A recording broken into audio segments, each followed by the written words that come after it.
말씀은 역대하 7장 13절에서 14절 말씀입니다. 우리 같이 일어나셔서 말씀 합독하겠습니다.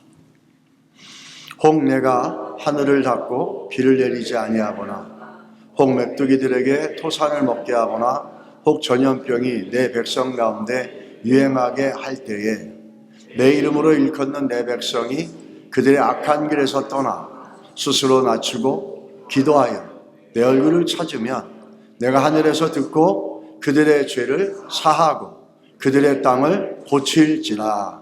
아멘. 오늘 이제 마지막 날인데요. 우리 고복승희 목사님께서 땅의 회복이라는 제목으로 말씀을 전해 주시겠습니다. 하울이 조금 나는데 이 목사님 턴에 맞춰서 그렇습니다. 이게 제가 내려가면 괜찮을 거예요. 목사님 오실 때 오늘은 어떤 인사를 할까요? 오른손을 드시고 일단 준비하시고, 오늘은 가장 심플하지만 가장 담백한 고백은 저는 이 축복합니다 같더라고요. 그래서 목사님 오실 때 목사님 축복합니다 이렇게 해주시기 바랍니다. 목사님 왜 안 드세요? 네. 목사님 나오시겠습니다. 축복합니다.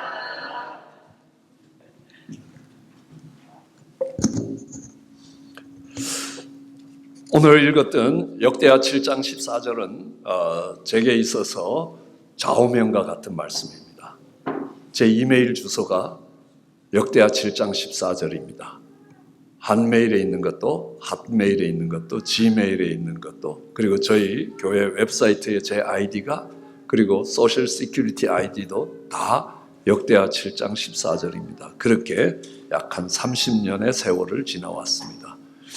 한 말씀을 30년 묵상하면 그 말씀의 깊이가 얼마나 깊어지는지 매일매일 놀랄 정도입니다. 아마 시간만 허락하시면 제가 신학교 2과목 정도를 이 본문으로 강의할 수 있을 정도로 하나님이 그 말씀의 깊이를 더하시는 것들을 볼 수 있습니다.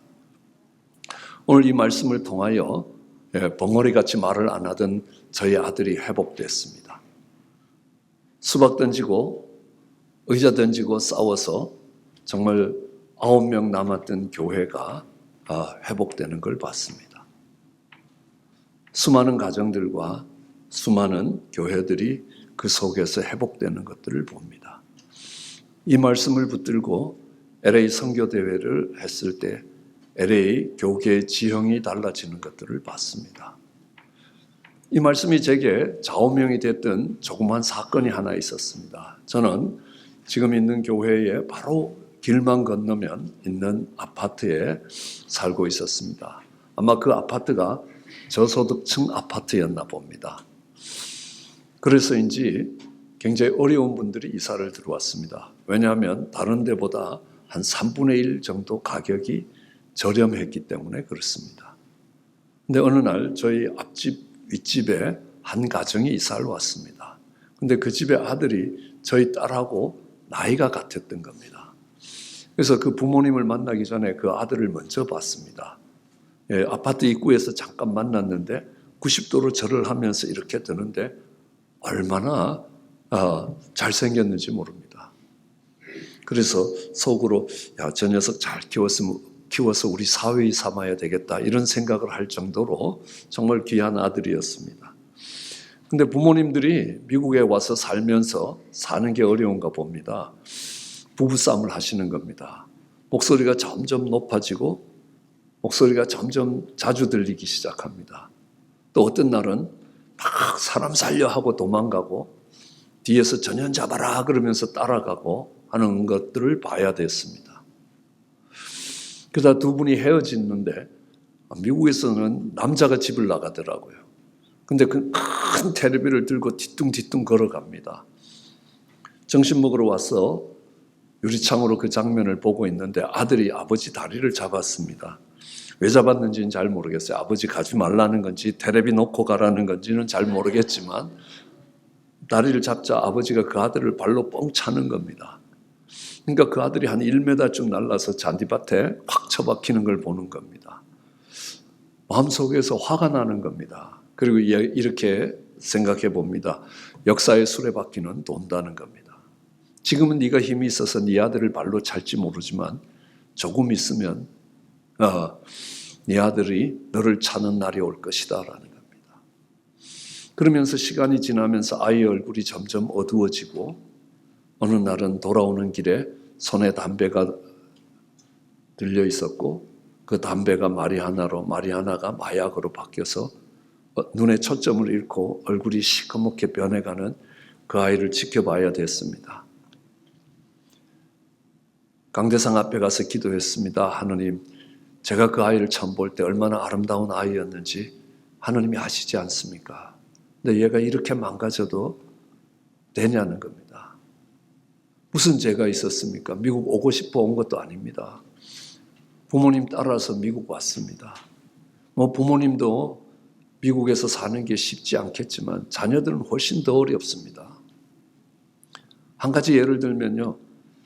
집에서 부모님한테 혼을 날 때는 꾸중을 들을 때 얼굴을 빤히 쳐다보면 한 대 맞습니다. 학교에 가서 또 선생님이 혼낼 때 고개를 푹 숙이고 혼내면 얘가 내 말 안 듣고 무시한다고 노티스 받아와야 되는 겁니다. 선생님한테 혼날 때는 눈을 빤히 들고 혼나야 되고 집에 와서 부모님한테 혼날 때는 머리를 푹 숙이고 들어야 된다는 것을 몸으로 배워야 됩니다. 그런 게 한 200가지쯤 되는 겁니다. 그 자녀들의 삶이 얼마나 어려운지 아마 상상을 하기 어려울 겁니다. 근데 부모들은 자기가 와서 자기들이 하고 싶은 대로 하는데 아이가 망가진다는 겁니다. 그때 하나님이 이런 말씀을 주시는 겁니다. 그러면 부모가 무슨 짓을 해도 아이가 안 망가지면 어떻게 되겠냐?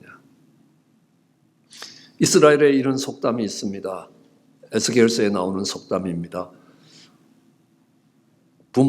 아비가 포도주를 마심으로 아이의 이빨이 흔들린다는 겁니다. 그렇지 않는 세상이 되면 어떻게 됩니까? 부모가 무슨 짓을 하더라도 아이는 망가지지 않는다면 그게 좋은 세상이 되겠습니까? 아닙니다. 우리가 구원받을 길이 없어진다는 사실입니다. 아담이 범죄했습니다. 그래서 우리 모두가 죄인이 되었습니다. 얼마나 억울한 일입니까? 내가 범죄하기 전에 이미 나는 죄인입니다. 그러나 그게 억울하지 않는 이유가 있습니다. 예수 그리스도의 순종으로 많은 사람이 의인이 된다는 사실입니다.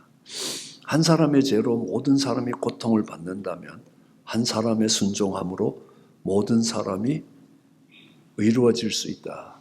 이것이 로마서 5장의 이야기입니다. 우리의 구원의 근거가 되고 중보기도의 근거가 되는 말씀입니다.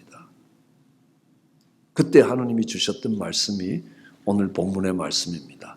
내 이름으로 일컫는 내 백성이 그 악한 길 떠나 스스로 겸비하여 기도하여 내 얼굴을 구하면 내가 하늘에서 듣고 그 죄를 사하고 그 땅을 고칠 것이라. 누구에 의해서?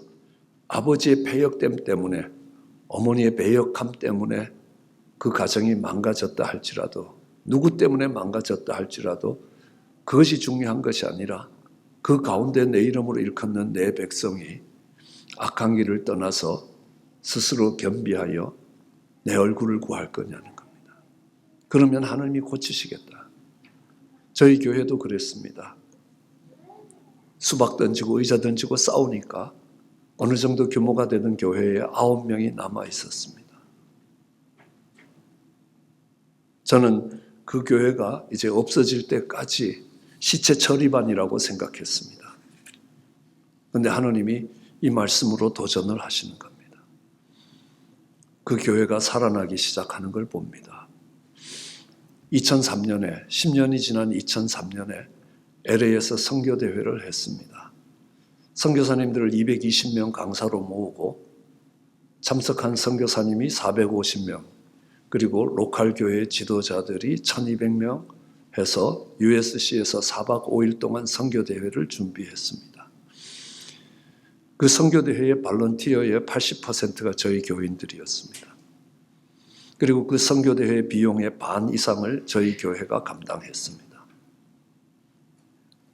선교대회 중심 교회가 될 수 있을 만큼 하나님이 그 교회를 회복시켜 가셨습니다.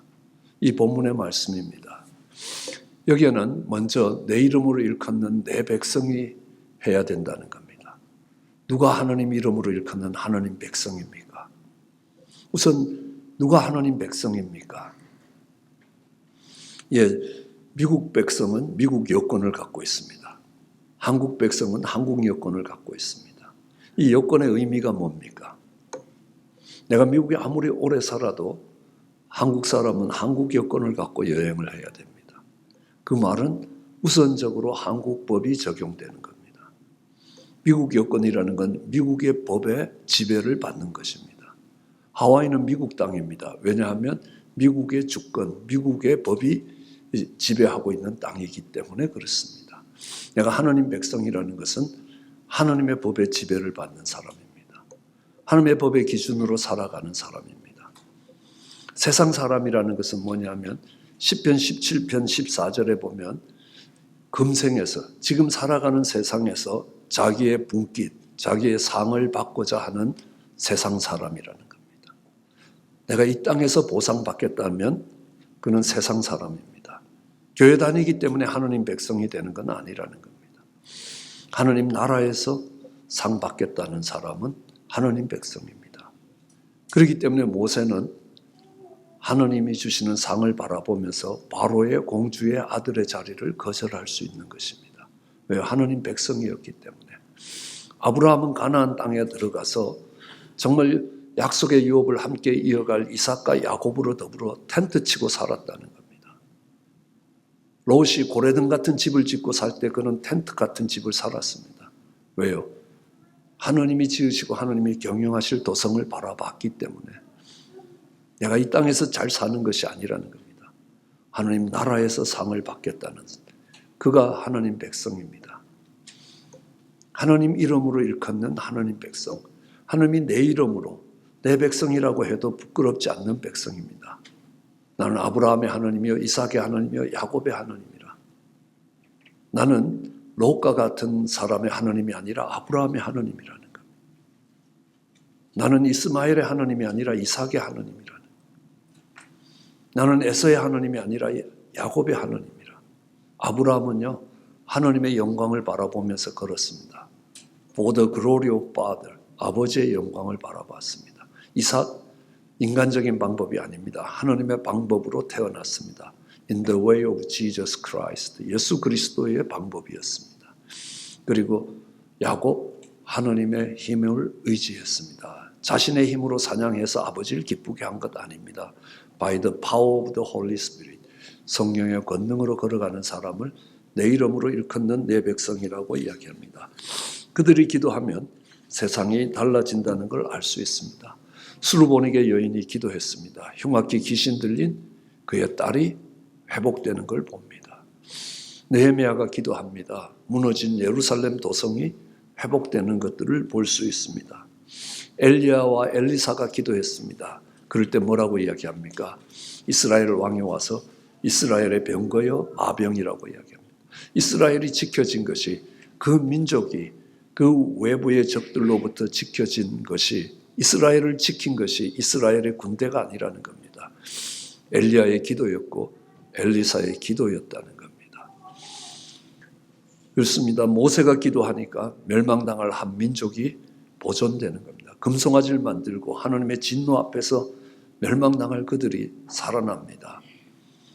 다니엘이 기도합니다. 포로가 되어서 바벨론으로 잡혀갔던 그들이 다시 돌아오는 역사가 있습니다. 내 이름으로 일컫는 내 백성이 기도하면 하나님이 그 땅을 회복시켜 가시는 겁니다.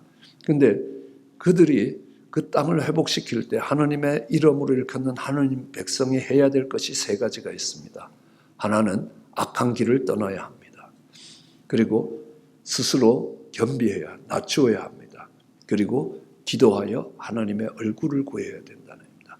이 세 가지 조건이 걸려 있다는 사실입니다. 우선 악을 떠나려면 악이 뭔지를 알아야 합니다. 제 인생에서 가장 큰 축복 중에 하나는 예수님을 알게 된 것이고요. 그 다음 축복이 있다면 악이 무엇인지를 아는 것입니다. 사도 바울도 그렇게 이야기합니다. 내가 선한 싸움 다 싸우고 내가 달려올 길을 달려오고 믿음을 지켰노니 이제는 의의 면류관이 나를 기다린다. 그는 그의 모든 복음 전하는 일들을 선한 싸움을 싸웠다라고 이야기합니다. 그 가운데서 믿음을 지켰다고 이야기합니다. 요한복음 5장 29절에는 선을 행한 자는 생명의 부활로 악을 행한 자는 심판의 부활로 나올 것이라. 이 선과 악은 부활의 형태를 결정합니다. 죄의 문제가 아닙니다. 선악의 문제라는 겁니다. 무엇이 선이고 무엇이 악인지를 알아야 악을 떠날 것 아닙니까? 예, 하나님께서 축복해 주셔서 내가 이렇게 훌륭한 아들을 키울 수 있었다. 아니면 하나님께서 축복해 주셔서 이 교회에 훌륭한 목사님과 사모님을 두시고 이 교회에서 함께 예배 드릴 수 있게 됐다. 이렇게 말하면 이 사람은 선한 겁니까? 악한 겁니까? 여러 번 질문했는데 계속 대답을 안 하십니다. 그죠? 그러니까 하나님이 축복해 주셔서 참 이 미드랜드에 이런 좋은 한국 교회를 주신 것, 그래서 내가 그 교회를 좋은 교회 다닐 수 있게 하신 하나님의 축복 감사하다는 겁니다. 좋은 겁니까? 나쁜 겁니까? 선한 겁니까? 악한 겁니까? 그렇기 때문에 절대로 악을 못 떠난다는 겁니다. 그건 굉장히 악한 겁니다. 창세기 1장은 만물의 기원을 이야기합니다. 그리고 창세기 2장은 하나님의 사랑으로, 1장은 하나님의 능력으로 생겨난 만물의 기원이라면 창세기 2장은 하나님의 사랑으로 유지되는, 서스테인되는 만물의 기원입니다. 창세기 3장은 죄의 기원입니다. 창세기 4장은 악의 기원입니다. 그리고 창세기 5장은 심판의 기원이 되는 겁니다. 창세기 4장 1절은 이렇게 기록되어 있습니다. 아담이 그의 아내 하와와 동침하여 가인을 낳고 이르기를 내가 여호와로 말미암아 등남하였다라고 이야기합니다. 영어로 표현하면 이렇게 됩니다. I got a boy with the help of the Lord. 하나님의 도우심을 받아서, 하나님의 축복을 받아서 내가 이런 복된 교회에 출석할 수 있게 되었다. 그러면 그는 가인을 만들어내는 겁니다. 악이라는 겁니다. 자기 형제를 때려 죽이는 악이 되는 겁니다.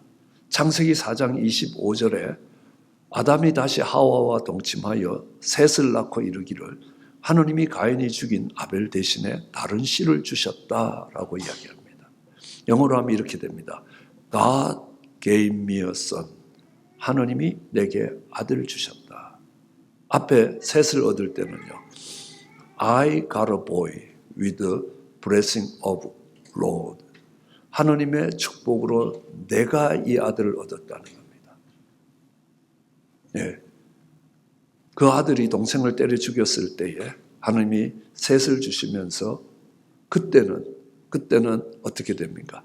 하나님이 내게 아들 주셨다라고 이야기합니다. 그럼 이거는 이제 5월이 가정의 달 아닙니까? 부모님의 신앙 고백이 어떤 것이냐에 따라서 아들이 셋이 되느냐, 가인이 되느냐 라는 결정된다는 사실이 얼마나 충격적입니까?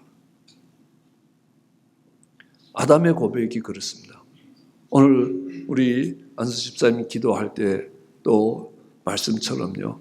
내가 정말 주여 주여 우리가 주의 이름으로 선지자 노릇을 했습니다. 귀신을 쫓았습니다. 많은 권능을 행했습니다. 라고 이야기할 때 주님이 뭐라고 합니까? 이 불법을 행하는 자야 내게서 떠나라. 내가 너를 도무지 모른다라고 이야기합니다. 여러분 선지자 노릇하는 게 나쁜 겁니까? 아니요. 오늘날로 보면 목사나 선교사의 직분을 감당하는 겁니다. 그리고 귀신을 쫓는 게 잘못된 겁니까? 너희의 싸움은 혈과 육의 싸움이 아니라 악한 영들과의 싸움이라면 악한 영을 몰아내는 건 당연한 영적 싸움이라는 겁니다. 권능을 행하는 게 잘못됐습니까? 아니요. 데살로니가 전서 1장 3절에는 믿음에는 역사가 따라와야 되고 사랑에는 수고가 따라와야 되고 소망에는 인내가 따라와야 되는 겁니다. 역사가 따라오지 않는 믿음은 죽은 믿음이고 수고가 없는 사랑은 입 빨린 소리고 인내하지 못하게 만드는 소망은 죽은 소망입니다. 당연히 믿음의 역사가 나타나야 됩니다. 그런데 왜 그렇습니까? 주여 주여 주의 이름을 부르는 겁니다. 우리가 주의 이름으로 이런 일들을 했다는 겁니다. 아닙니다.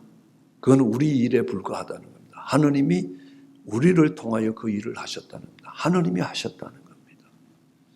주어가 달라져야 되는 겁니다. 하나님의 주권이 확보된다는 것은 우리에게 있어서 주어가 다른 겁니다. 내가 아니라는 겁니다. 우리가 아니라는 겁니다. 예, 내가 중심이 되면 그것은 악할 수밖에 없습니다. 저희 동네에 의사분 한 분이 계십니다. 그분은요, 아기를 데리고 가면 약을 주고 안 나면 다시 오라 그럽니다.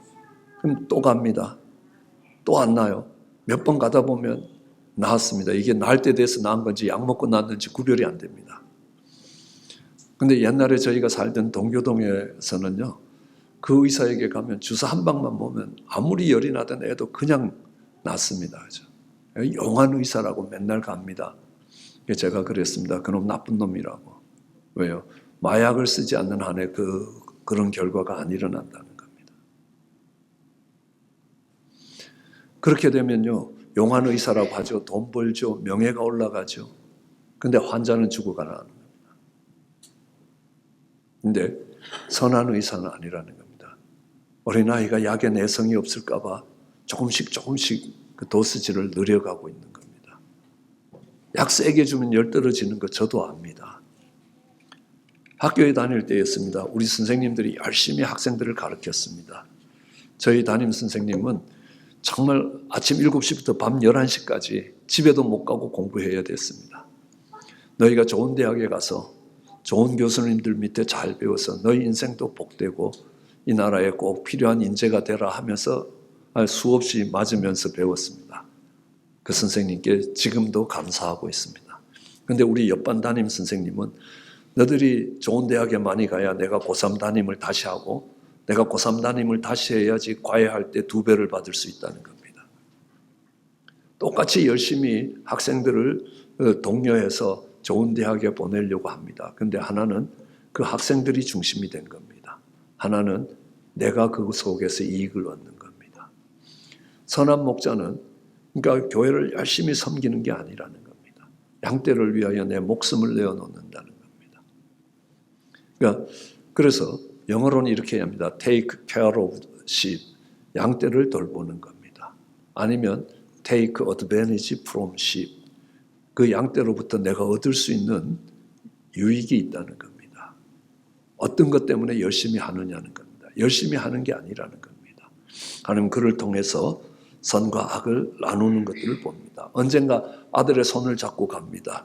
친구 목사님이 묻습니다. 얘 누구냐? 그래서 제 아들입니다. 라고 했더니만 창세기 33장 5절이 생각났습니다.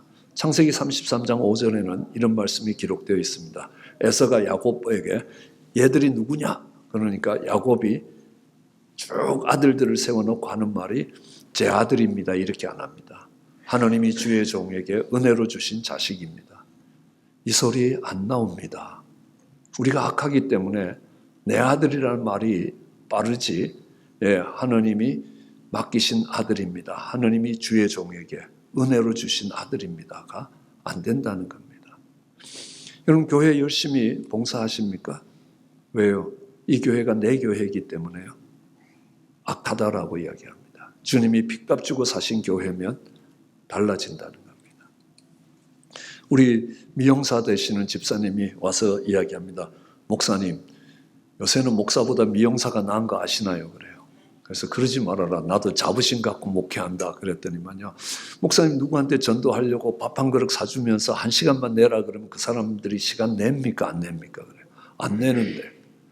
근데 저한테 오는 사람은 머리 좀 만져놓고 덮어 씌워 놓으면 1시간 동안 꼼짝 못 합니다. 제가 전도 다 할 수 있습니다. 그래서 하나님이 나한테 이 직장을 주신 거라고 생각합니다. 내가 정말 필요한 돈을 얻기 위해서가 아니라 하나님이 맡기신 직장이라는 겁니다.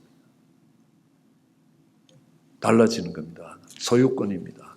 그리고 정말 70인의 제자들이 두루 나가서 그들이 기도했습니다. 기도할 때 귀신들이 쫓겨났습니다. 그러자 그들이 누가복음 10장 17절에 보면요. 돌아와서 이렇게 보고합니다. 70인이 기뻐 돌아와 가로되 주여 주의 이름으로 귀신들이 우리에게 항복하나이다. 아니 귀신이 어디 너한테 항복했냐? 예수의 이름에 쫓겨난 거지. 누가 영광을 받습니까? 주의 이름이 영광을 받습니까? 내가 영광을 받습니까?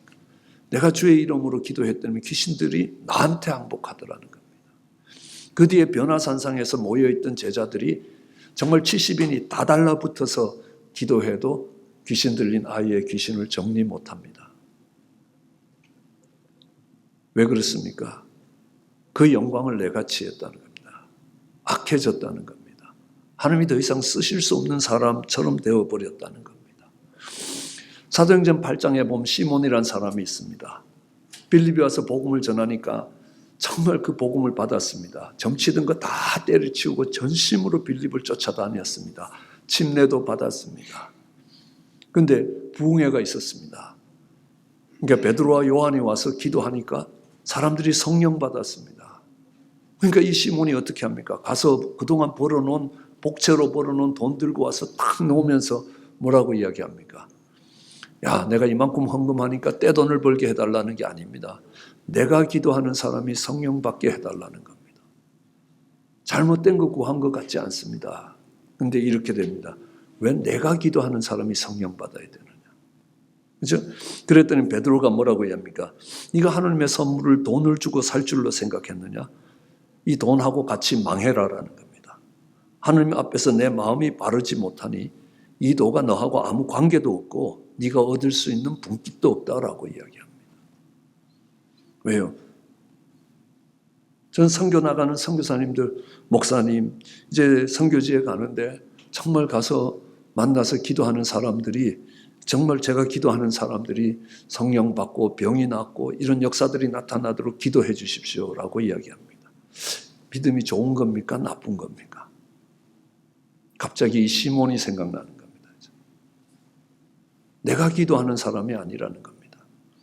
하나님이 세우고자 하고 하나님의 뜻을 따라 그 은사들도 나누어 주는 것 아니냐는 겁니다. 그리고 베드로를 보면 그렇습니다. 그러니까 베드로가 네가 나를 3번 부인할 거다. 그랬을 때 베드로는 뭐라고 합니까? 아닙니다. 나는 죽는 데도 가고 정말 감옥도 갈 겁니다. 뭐라고 이야기하죠? 너희가 다 나를 부인할 거다. 저놈들은 다 부인할지라도 나만은 끝까지 따라갈 겁니다. 그런데 딴 사람은 부인 안 했는데 베드로만 3번 부인합니다. 그죠? 나중에 요한복음 21장에 예수님이 묻습니다. 네가 나를 사랑하느냐? Do you love me? 그랬을 때 옛날 같은 베드로가 뭐라고 하겠습니까? Yes, I love you 그랬을 겁니다. 이젠 베드로가 그렇게 못합니다. 왜요? You know that I love you. 내가 주를 사랑하는 줄 주께서 아십니다. 주어가 달라졌습니다. 그렇죠? 3번 물었습니다. 3번째는 yes, no 대답도 못합니다. 왜냐하면 예수님이 물었을 때는 아가파오로 물었고 베드로가 대답할 때는 필레오로 대답했습니다. 다른 사람보다 더 사랑하느냐? 네, 필레오로 대답했습니다. 비교급 빼고 물었습니다. 필레오로 대답했습니다. 3번째 예수님이 필레오로 묻습니다. 진짜냐? 이젠 자신이 없습니다. 내가 아무리 결심하고 내 힘을 갖고도 안 된다는 걸 깨닫습니다. 그걸 다르게 이야기하면 베드로가 더 이상 자신의 힘을 의지하지 않았다는 겁니다. 그때부터 베드로에게는 놀라운 사도행전의 역사가 시작되었습니다. 이 악을 이해하면 성경 전체가 다르게 보이기 시작합니다. 하나님이 요셉의 악을 벗겨가는 과정, 하나님이 아브라함의 악을 벗겨가시는 과정, 하나님이 모세의 악을 벗겨가는 과정입니다. 해석이 달라집니다. 요셉은요, 정직하고 성실했습니다. 그런데 무척 악했습니다. 아버지한테 와서 일러줍니다. 형들 양 잡아먹었다는 겁니다. 그 말은 무슨 말이죠? 나는 안 잡아먹었다. 내가 잡아먹었으면 일러주겠습니까? 못 일러주죠. 그리고 해와 달과 11별이 절할 것이다. 11볕단이 절할 것이다. 이게 뭡니까? 내가 최고가 될 거다는 겁니다. 물론 부족국가의 족장이 되겠죠. 그러니까 라헬의 정실 부인의 맏아들이기 때문에 다음 추장은 아마 요셉이 될 겁니다. 그거는 아브라함, 이삭, 야곱은 개인이 아닙니다. 롯이 잡혀갈 때 아브라함이 318명의 가신을 동원합니다. 아브라함의 텐트에 함께 있었던 사람이 2,000명 된다고 보는 겁니다. 그들을 족장 시대라고 부릅니다. 부족 국가의 족장이었습니다. 당연히 요셉이 족장된다고 생각했습니다. 형들도 그렇게 인정하는데 그 말하는 요셉이 미운 겁니다. 자기 잘났다는 겁니다. 자기가 최고라는 겁니다. 세상에 그 인간을 안 미워할 사람은 아무도 없습니다. 예, 애굽의 종으로 팔려갔습니다. 팔려가서도요, 보디바라 아내가 유혹하니까 너는 그런 여자일지 몰라도 내가 어떻게 악을 행하여 하나님께 득죄하겠느냐. 난 못한다는 겁니다. 그러니까 하나님이 감옥에 보냈습니다. 감옥에 가서 또 뭐라고 그럽니까? 내가 억울하게 감옥 왔다는 겁니다. 감옥에 억울하게 왔습니까? 요셉이 감옥에서 배운 게 뭡니까? 그 감옥은요, 왕의 감옥입니다. 뇌물 먹은 사람들이 다 들어왔습니다. 거기서 배운 게요, 도둑질을 배웠습니다. 비서실에서 해먹는 방법, 인사처에서 해먹는 방법, 군수처에서 해먹는 방법, 총무처에서 해먹는 방법, 자재과에서 해먹는 방법, 온갖 뇌물 먹는 법을 다 3년 만에 마스터했습니다. 이제 풍년이 왔습니다. 7년 풍년이 왔습니다. 곡식을 창고에 저장해놨습니다. 민간 창고 다 비었습니다. 정말 정부 창고에 곡식을 도둑질하려고 눈이 시뻘개졌습니다. 요셉이 그거 다 막을 수 있었습니다. 뭘로요? 깜빵에서 배운 도둑질로요. 들어올 때마다 너 왜 들어왔냐 물으면요, 이렇게 해먹다가 들어왔습니다. 이렇게 해먹다 이렇게 해먹는 방법도 있구나라는 겁니다. 또 깜빵에서 뭘 배웠겠습니까? 애굽의 정치판 다 배웠습니다. 얘가 면회 오니까 얘들은 다 같은 고향 애들이구나. 얘들은 같은 학교 애들이구나. 얘들끼리는 원수구나. 경상도하고 전라도가 원수구나. 창고 지키는데 누구 둬야 됩니까? 경상도 팀 하나, 전라도 팀 해야지 협상해갖고 해먹지 않지 않습니까? 감옥에 앉아서 애굽의 정치판을 바둑판 보듯이 다 볼 수 있었습니다. 그렇기 때문에 요셉은 이야기합니다. 하나님이 큰 구원을 베푸시기 위해서 나를 애굽에 먼저 보냈다는 겁니다. 형들한테 이야기하는 게 겸손한 말이 아닙니다. 하나님이 그런 뜻을 갖고 있다는 게 깨달아졌어요. 하나님이 날 애굽에 보냈지 형들이 날 팔아서 애굽 간 거 아니다라는 겁니다. 요셉은 그 7년 흉년이 지나면서 애굽 땅을 다 거둬들였습니다. 그리고 농부들로 농사 짓게 했습니다. 그 전에 농부들은요, 세금을 80% 내야 됩니다. 농사 지면 지주들이 60% 이상 갖고 갑니다. 나머지를 갖고 국가 세금 내야 됩니다. 그럼 그들이 갖고 갈 게 20%밖에 안 됩니다. 그들을 일컬어서 땅에 매여 종살이 한다고 이야기합니다. 그런데 요셉이 감으로 인해서 이제는 정부의 20% 세금만 내면 됩니다. 80%는 다 자기 겁니다. 떡해 먹을 수 있습니다. 막걸리 담아 먹을 수도 있습니다. 그거 팔아서 가족들과 여행 갈 수도 있습니다. 이제 땅은 축복의 근원이 되는 겁니다. 땅이 회복된 겁니다. 여러분, 요셉은요, 사랑받는 아들이었습니다. 그러다가 종이 됐습니다. 그러다가 제수가 됐습니다. 죄 없이 제수가 됐습니다. 그 다음에 온 땅을 통치하는 통치자가 됐습니다. 예수님이 사랑받는 하나님의 독생자였습니다. 종의 형체를 띠고 이 땅에 와서 십자가에 죽기까지 낮아지셨습니다. 그리고 부활하셔서 만왕의 왕이요 만주의 주로 온 땅을 다스리는 자가 됐습니다. 요셉의 삶은 정확하게 예수님의 삶과 동일하다는 걸 알 수 있습니다. 하나님은 그 요셉을 감옥에서 내올 때까지 그의 악을 벗기고 있었다는 사실입니다. 그 악이 벗겨질 때마다 나와서 제일 먼저 하는 말이 네 꿈 잘 해석한다지. 아닙니다. 내가 하는 게 아니라 하나님이 왕에게 해석해 주실 겁니다. 네. 요셉의 모든 삶의 주어가 다 달라졌다는 걸 알 수 있습니다. 언젠가 예수 믿은 지 한 4년 될 때 선한 목자라는 설교를 듣고 정말 선과 악의 개념이 중요하다는 걸 깨달았습니다. 그래서 선악을 정리해 보니까 한 15페이지로 정리가 됐습니다. 그 당시에는요. 지금은 책 2권이 됩니다. 근데 내려왔는데 아무도 들어주는 사람이 없습니다. 우리 아내의 양쪽 뺨을 깨워갖고 밤 12시에 내려와서 30분 동안 악에 대해서 설명을 했습니다. 주어가 어떻게 되느냐, 소유권이 어떻게 되느냐, 그리고 글로리피케이션이 어떻게 되느냐, 파워의 소스가 어디냐, 이게 take care냐, 어드밴티지냐라는 것들에 대해서 쭉 설명을 했습니다. 5개의 카테고리로 설명했습니다. 그러자 우리 아내가 졸다가 깨서 뭐라 이걸 어떻게 알았냐고. 아니 내가 선한 목자 설교를 듣고 그러니까 사무실에 앉아서 지난 8개월 동안 내내 성경을 읽으면서 내가 주어가 되는 것들을 뽑고 카테고라이즈를 해서 이렇게 정리하게 됐다 했더니 우리 아내가 뭐라 하냐면 누가 했다고? 내가. 하나님이 눈을 열어주신 게 아닙니다. 내가 했다는 겁니다. 충격을 받았습니다. 악을 설명하면서도 뿌리째 악한 내 모습을 보게 되는 겁니다. 그리고 결심합니다. 이제 하나님이 나를 부르시는 날까지 내가 싸워야 될 싸움이 있다면 선한 싸움이라는 겁니다. 선한 싸움 다 싸우고 믿음을 지키는 것이라. 하나님이 믿음의 주가 되신다는 것들을 인정해가는 삶이라는 겁니다. 그리고 또 있습니다. 그러니까 스스로 겸비하라는 겁니다.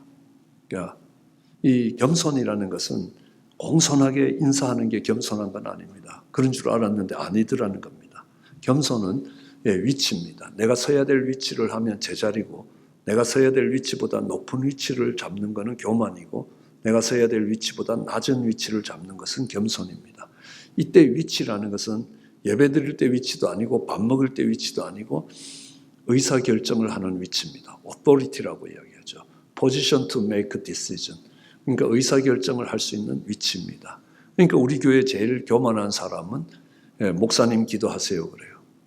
야, 목사가 여기서 기도를 해야 된다는 결정을 누가 했느냐? 내가 했죠.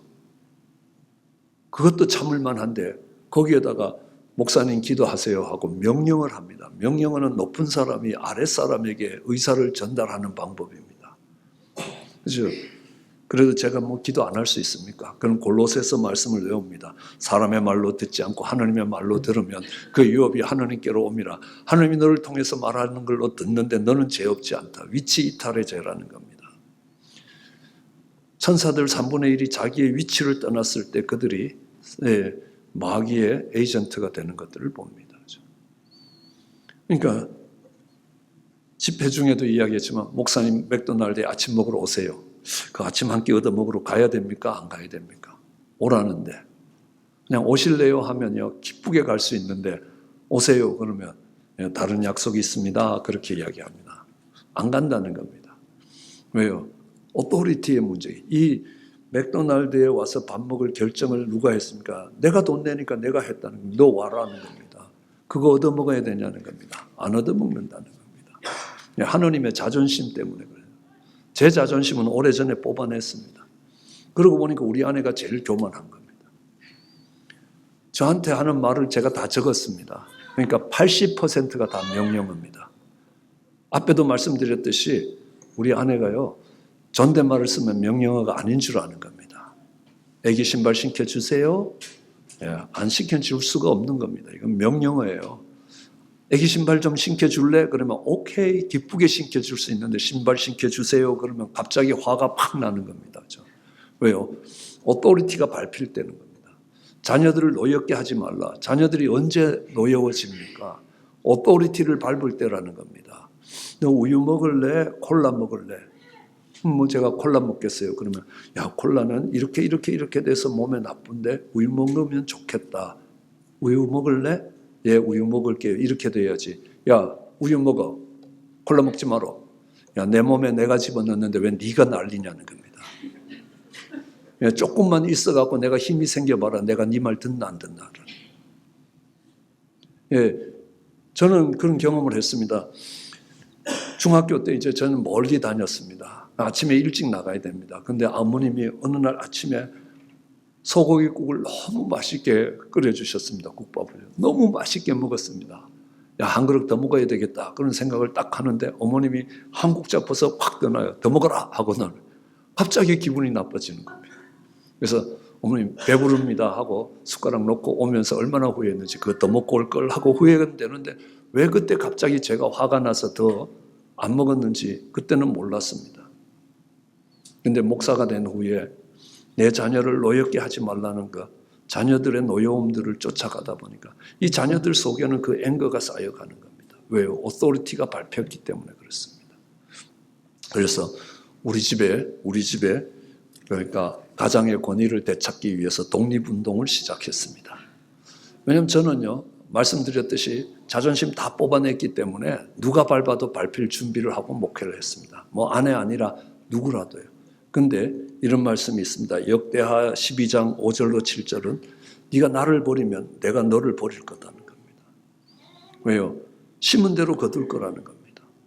아내가 남편의 오토리티를 무너뜨리면 자녀들이 부모의 오토리티를 무너뜨린다는 겁니다. 그건 자녀들이 망가지게 된다는 소리입니다. 그건 안 된다는 겁니다. 그래서 우리 아내가 명령하는 걸 다 거절했습니다. 가다가 딴 생각하다가 빨간불에 이렇게 지나가면 우리 아내가 스탑 그래요. 그러면 어떻게 하겠습니까? 주여 여기서 데려가실 건 아니지요 하고 확 지나갔습니다. 지금은 우리 아내가 어떻게 하는지 아십니까?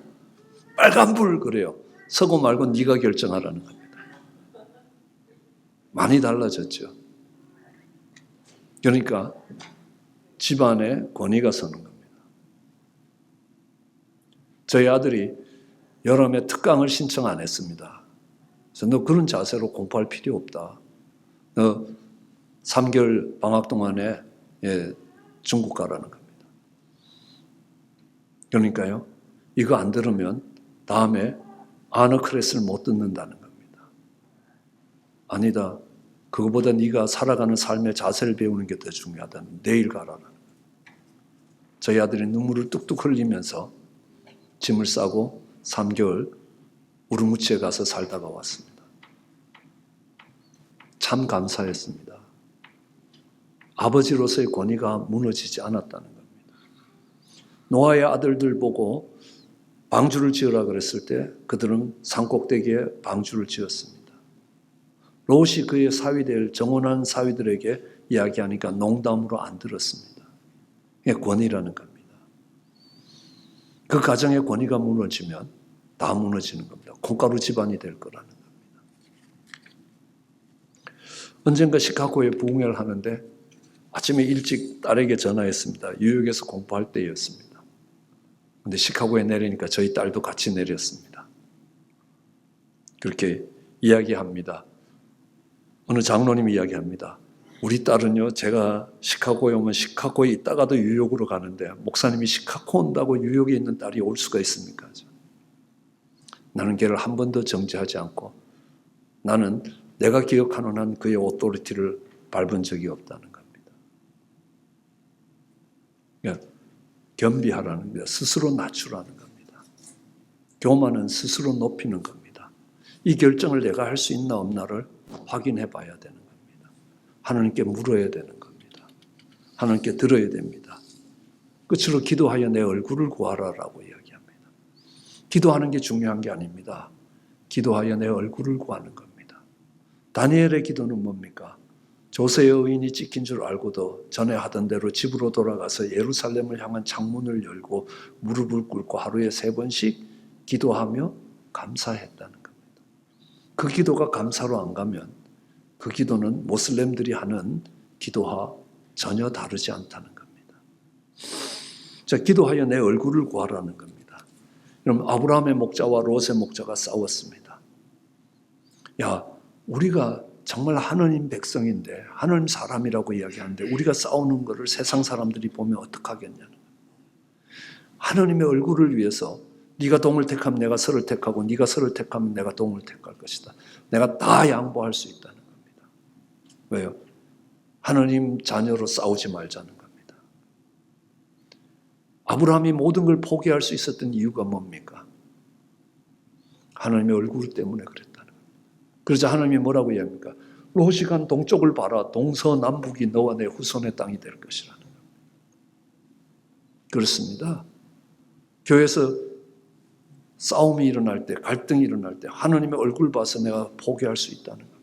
그럼 하나님이 그 모든 것을 축복해 가실 것이라는 겁니다. 그럼 모세는 금송아지를 만든 이 백성들을 쓸어버릴 때 뭐라고 합니까? 하나님, 여기서 쓸어버리면 이 세상 사람들이 뭐라 그러겠습니까? 하나님이 실력이 없어 여기까지 오다가 다 망했다 이렇게 할 거 아닙니까? 하나님 얼굴을 봐서 이 백성을 살려주십시오. 하나님의 얼굴을 구한 겁니다. 다니엘도 그럽니다. 하나님 이 백성을 돌려보내는데 하나님 하나님의 이름을 위하여 주 자신을 위해서 그 일을 해주셔야 되겠습니다 하고 이야기합니다. 저는 이 말씀을 들으면서 우리 성도들에게 이렇게 얘기합니다. 식당에 가서 웬만큼 밥 먹을 때 기도하지 말고 밥 먹으라라고 이야기합니다. 네가 식당에 가서 식사 기도를 딱 하면 너는 더 이상 그 식당의 손님이 아니다. 예수님의 이름을, 예수님의 얼굴을 드러내는 사람이 된다. 그 다음부터는요, 종업원들한테 말하는 태도 하나도 그렇고 팁 적게 놓으려면 처음부터 기도하지 말아라. 그러면요, 너 때문에 하나님이 욕 얻어먹지는 않는다는 겁니다. 기도는 하고 정말 김치 갖다 주세요. 맡겨놨나요? 제발 그 말도 김치 좀 너무 맛있는데 좀 더 먹을 수 있나요? 이렇게 물어봐라.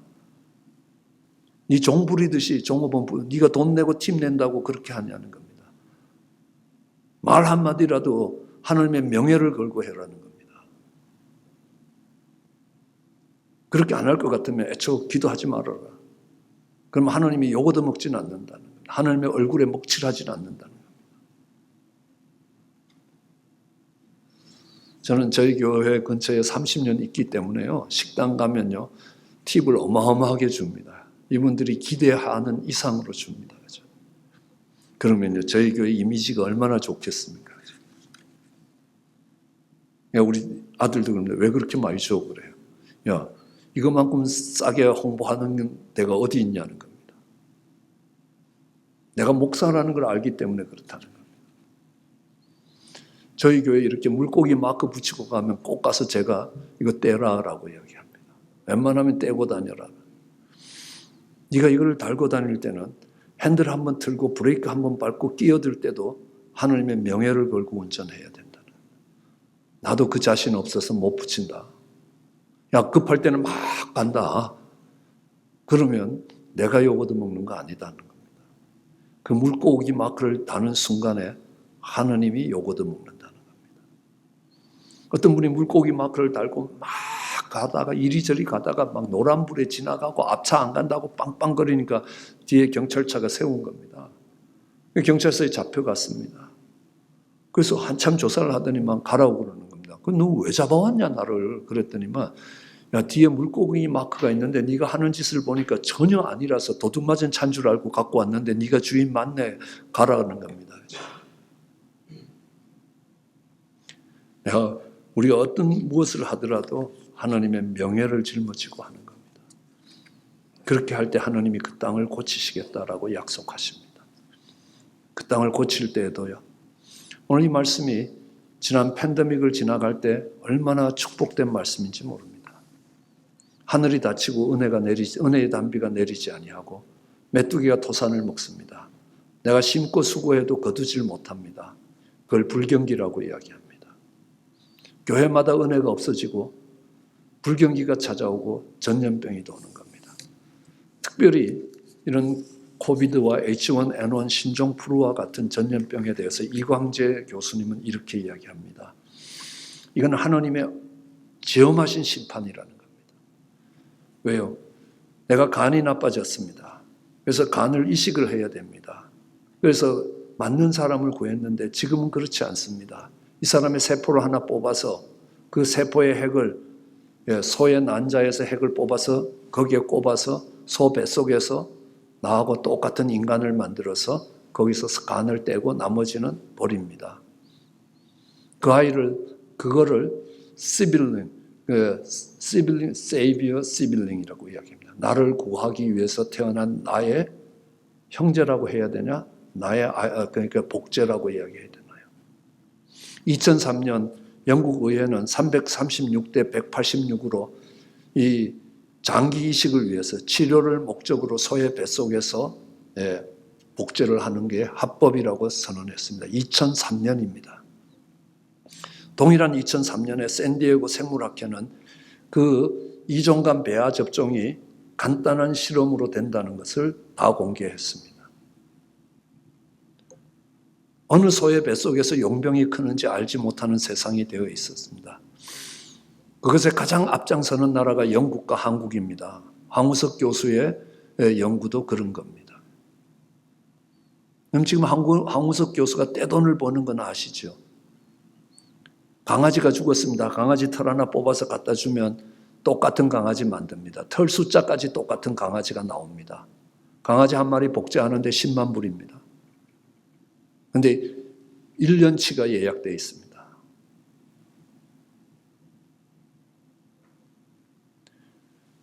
사람의 핵 하나를 동물의 핵에 꼽았습니다. 그러니까 동물에서 감기를 일으키는 바이러스 하나가 팍 사람의 유전자에 끼어 올라왔습니다. 그게 메르스고 사스고 신종플루고 코비드라는 겁니다. 인간이 막을 길이 없다는 겁니다. 그때 내 이름으로 일컫는 내 백성이 그 악한 길 떠나 스스로 겸비하여 기도하여 내 얼굴을 구하면 내가 하늘에서 듣고 그 죄를 사하고 그 땅을 고칠 것이라. 그걸 위해서 하나님이 기도하는 이민족을 이 땅에 심으신 줄 압니다. 그 사명이 저와 여러분들을 통해서 아름답게 감당될 수 있게 되기를 주의 이름으로 축원합니다. 기도하시겠습니다. 사랑과 은혜가 많으신 하나님, 이 땅의 황무함을 보시기 원합니다. 하나님, 성경을 기준으로 안식년법으로 이 땅에 법을 세웠던 이 나라가 동성연애와 모든 음란과 타락에 가장 앞장서 있는 모습들을 봅니다. 이 땅의 황무함을 보시고 하나님 이때 하나님 이름으로 일컫는 하나님 백성이 하나님 악을 떠나고 겸비하여 기도하여 하나님의 얼굴을 구하게 하시고 하나님이 이 땅을 고쳐 가시는 것, 하나님 그 하나님의 영광과 하나님의 회복이 얼마나 놀라운 것인가를 볼 수 있게 축복해 주시기 간절히 소원합니다. 하나님 그 사명을 감당해가는 귀한 교회가 되게 하나님 날마다 축복하시며 은총을 더하시기를 원합니다. 감사합니다. 예수님 이름으로 기도드렸습니다.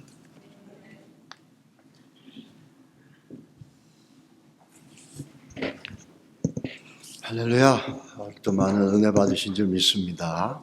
오늘 목사님 귀한 말씀 주신 거 감사하고 이제 오늘 마지막이죠. 마지막에 우리가 하나님의 백성이라는 영적 정체성이 있는 사람들은 주어가 바뀌어야 됩니다. The subject we use in our life should be changed from I to the Lord. 이게 하나님의 백성들이 가져야 될 주어의 바뀜입니다. 잘 생각하시기 바랍니다. 그리고 또 스스로 낮추라는 말씀을 할 때 사실 그 어토리티를 인정해 줘야 되죠. 참 그 말씀 들으면서 왜 이렇게 우리 집 생각이 나는지 그 존댓말인지 뭔지 모르겠어요. 저희 집 사람이 초등학교 선생이라서 그런지 항상 그 존댓말로 명령을 합니다. 그래서 권위가 안 서요. 그래서 이걸 내가 회개해야 될지 잘 모르겠는데 어쨌든 가정 안에서 남편의 권위를 존중하시기 바랍니다. 그럴 때 서로 존중되어져 가니까 너무 중요한 거죠. 그리고 마지막에 우리가 하나님의 얼굴 모든 것을 주의 영광을 위해서 해야 될 줄 믿습니다. 그래야지 천국 문 앞에서 오늘 집사님 기도한 것처럼 리젝 당하지 않습니다. 우리 삶을 돌아보시는 귀한 말씀을 가슴에 새기시고 나부터 우리가 점검해 가서 새롭게 하나님의 백성으로 이 땅을 우리가 바꿔나가는 통로가 되시길 바랍니다. 잠깐 기도하겠습니다. 하나님 감사합니다. 금요일부터 지금까지 귀하고 복된 말씀으로 우리의 영혼을 채우고 우리의 생각을 바꿔버리시고 또 우리의 가치관들의 변화를 주시는 은혜를 감사드립니다. 하나님, 주의 말씀을 우리 사랑하는 성도들이 가슴에 새겨서 그 말씀이 우리 심령과 우리 영혼 깊은 곳에 새겨지고 소화되어져서 그 말씀대로 살아가는 것에 대해서 고민하게 하여 주시기를 원합니다. 3차원적인 애벌레 같은 삶이 아니라 이제는 나방처럼 하늘을 나르는 4차원적인 삶을 살아가는 믿음의 은혜들을 하나님 우리에게 부어주시기를 원합니다. 아직도 주의 말씀 가운데 아멘으로 화답하지 못하고 내가 가지고 있는 지식과 내가 가지고 있는 상식으로 판단하고 있다면 그 교만이 무너지게 하여 주시기를 원합니다. 그래서 우리가 주 앞에서 새로운 모습으로 말씀을 따라 반응하는 귀한 믿음의 역사를 우리 교회에 부어 주시옵소서. 예수님의 이름으로 기도드렸습니다. 아멘.